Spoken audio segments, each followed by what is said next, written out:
Hallelujah! Praise the Lord everyone. Shalom to you all. అందరూ బాగున్నారండి? మరొక రోజు దేవుడు మనకిచ్చినందుకు దేవాది దేవునికి వందనాలు, స్తుతులు, స్తోత్రములు కలుగును గాక. ఏ నాటికీడు ఆ నాటికి చాలు.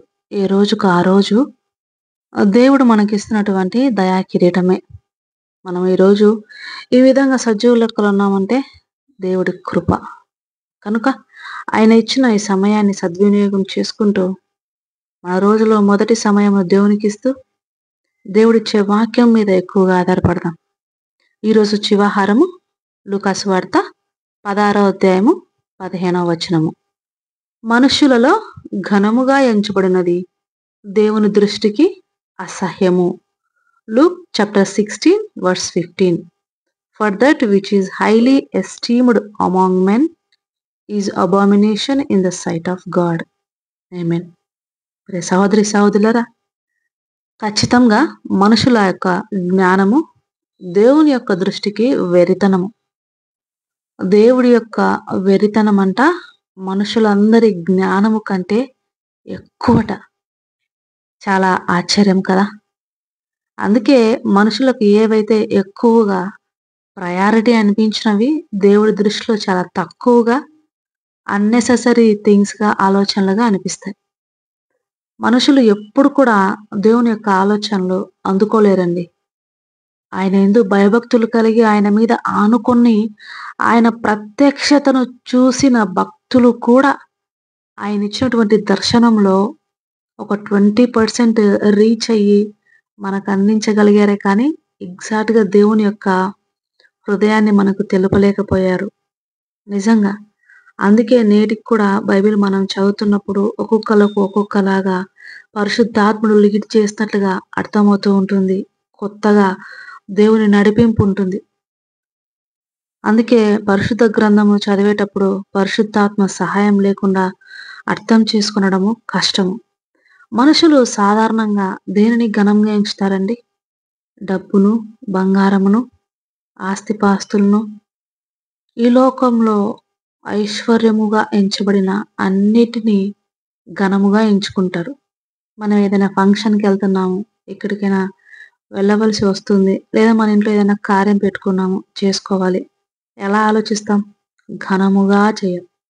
వివాహం అన్ని విషయంలో ఘనమైనదని దేవుడు చెప్తే మన వాళ్ళు దాన్ని గ్రాండ్గా సెలబ్రేట్ చేయడంలో ఆ యొక్క పదాన్ని ఇనుమడింపజేసుకున్నారు చాలామంది.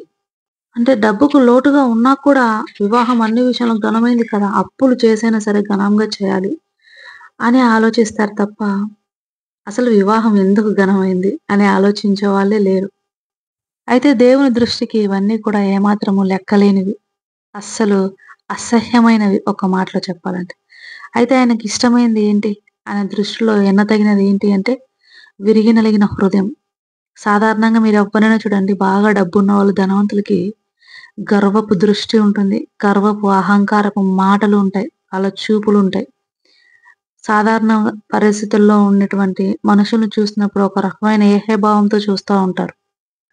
మారిపోయిందండి ఈ సమాజము. మనిషిని మనిషిగా చూసే రోజులు ఎప్పుడో పోయాయి. కనుకనే దేవుడి దృష్టికి ఇదంతా కూడా అసహ్యం. ప్రభు దృష్టికి ఇష్టమైనది ఏంటంటే విరిగి నలిగిన హృదయం. విరిగి నలిగిన హృదయం ఎవరికి ఉంటుందంటే, ఎన్ని ఉన్నా, అఫ్కోర్స్ ధనవంతులంతా చెడ్డవాళ్ళని నేను చెప్పట్లేదు. ఎన్ని ఉన్నా, ఎంత ధనం ఉన్నా, ఇది జస్ట్ నా అవసరాల కోసం దేవుడిచ్చాడు, అంతవరకే దీని యొక్క విలువ. అండ్ ఎవరైనా అవసరాలు ఉంటే నా ఇంతవరకు నేను వాళ్ళకు సహాయం చేయడానికి ఇచ్చారు. That's it. దేవుని మహిమార్థమై వాడబడ్డానికి కూడా ఇచ్చారు. అంతవరకే. దేవునికి మాత్రమే ఫస్ట్ ప్రయారిటీ ఇస్తారు. విరిగి నలిగిన హృదయం గలవారు ఎట్టి పరిస్థితుల్లో ఎదుటి వ్యక్తిని ద్వేషించలేరు, అసహించుకోలేరు, చిన్న చూపు చూడలేరు, వారిని హీనంగా చూడలేరన్నమాట. అందుకే దేవాది దేవుడికి దీన హృదయం గలవారు, నలిగిన హృదయం గలవారంటే ఇష్టము. యెషయా గ్రంథం 66వ వచనంలో ఉంటుంది, ఎవడు దీన మనసు కలిగి నా యందు హృదయము నిలిపి నా మాటలు విని వణుకుచుండునో వాడినే నేను దృష్టించుచున్నాను అని ప్రభు సెలవిస్తుంది ప్రభువాక్యం. దీన హృదయం కలవారు, విరిగి నలిగిన హృదయం కలవారు దేవుని దృష్టికి మిక్కిలి గనులుగా ఎంచబడతారు. వారు దేవుని యొక్క మాటకు ఎక్కువగా లోబడతారు. దేవునినే వారు మాదిరిగా తీసుకుంటారు. కనుకనే అందరిని ప్రేమిస్తారు. అందరిని క్షమిస్తారు. దేవునికి సాక్షులుగా ఈ లోకంలో జీవిస్తారు. అదే ఈ లోకంలో ధనవంతులుగా ఉన్నవారు ఎలా ఉంటారంటే, పెద్ద రోగం వస్తేనో, వ్యాధి వస్తేనో, ఇంకా వాళ్ళ దగ్గరున్న డబ్బుతో పని అవ్వదు అనుకున్నప్పుడు మాత్రమే దేవుడు గుర్తొస్తారు వాళ్ళకు. ప్రార్థన చేయండి అని అడుగుతారు. వాళ్ళు కూడా ప్రార్థన చేసుకోరు చక్కగా. ఇతరులను ప్రార్థన చేయమని ఎక్కువగా ఇబ్బంది పెట్టేవారుగా ఉంటారు అదే పనిగా. నిజమండి ఇది. మీకనిపించవచ్చు. ఎవరికైతే నొప్పి ఉంటదో వారు ఎక్కువగా ప్రార్థన చేసుకుంటే ఫలితం త్వరగా ఉంటుంది. ప్రార్థన సహాయం అడగవచ్చు. అట్లని వాళ్ళు ప్రార్థన చేసుకోకుండా ఉండకూడదు. కాబట్టి ఈ లోకంలో ఏది కూడా శాశ్వతమైనది కాదు. మనము ఎన్ని రోజులు ఇక్కడ జీవిస్తామో ఎవ్వరు కూడా ఎవరికి వారు గ్యారంటీ ఇచ్చుకోలేరు. వారి యొక్క ప్రేమించే వారికి గ్యారంటీ ఇచ్చుకోలేరు. కానీ మనము ఫ్యూచర్ కొరకు ప్రణాళికలు వేస్తూనే ఉంటాం. ఇంకా బ్రైట్‌గా ఉండాలని, ఇంకా సంపాదించాలని, ఎంత కూడబెట్టాలని ప్లాన్స్ వేస్తూనే ఉంటాం. కానీ మనము ఎన్ని ప్లాన్స్ వేసుకున్నా సరే, దేవుని దృష్టికి అనుకూలంగా ఉన్నప్పుడు, ఆయన దృష్టికి ఇష్టడుగా ఎంచబడినప్పుడు మాత్రమే నీ యొక్క ప్రణాళికలన్నీ నెరవేర్చబడతాయని గుర్తుంచుకొని, దేవుని యొక్క సన్నిధిలో వణుకుతూ, దీన మనస్సు కలిగి, విరిగి నలిగిన హృదయముతో ఆయనను ఆశ్రయించు వారై ఉన్న వారందరికీ కూడా దేవుని దీవెనలు మెండుగా కలుగుతాయి. దీవెనల మీద కాదు కానీ, దీవెనలు ఇచ్చువాడి మీద మీ యొక్క హృదయం నిలపండి. దేవుడి వాక్యమును మీ హృదయంలో స్థిరపరిచి, ఈ లోకంలో దేవుడి కన్నా మిగతావి ఎన్నున్నా వాటిని అసహ్యంగా ఎంచుకున్నట్లుగా మార్చునుగాక. ఆమేన్. కళ్ళు మూసుకోండి. ప్రార్థనలో ఏకీభవించండి. ప్రార్థన.